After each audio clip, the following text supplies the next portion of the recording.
გადავდივართ set point-ზე, რომელიც სანდროს აძლევს იმის შანსს, რომ ეს რაუნდი ფრედ დასრულდეს, ხოლო პავლიკა თუ გაგცემს პასუხს, ავტომატურად გაიმარჯვებს მეორე რაუნდშიც.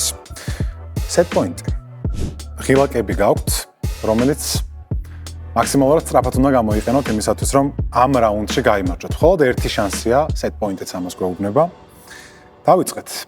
ფეხბურთელი, რომლის პირველი გუნდი იყო ლიდსი.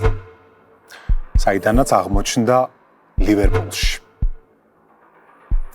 მესამე გუნდი არის გალათასარაი. მეოთხე გუნდი არის მელბურნ ვიქტორი.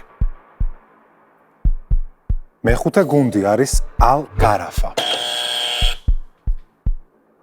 და სწორი პასუხია? ორი ვარიანტი მაქვს, მაგრამ ჰარიკიუელი. ბრავო. ძალიან კარგი იყო. არ მეგონა სხვათა შორის თუ ამ სტადიაზე მოახერხებდით, მაინც მეგონა რომ ბოლომდე ლიცი და ავსტრალია, უბრალოდ იქ მარკ ვიდუკაა კიდე და ვიდუკას ფიქრობ. მაგრამ ლივერპული ჰარიკიუელი.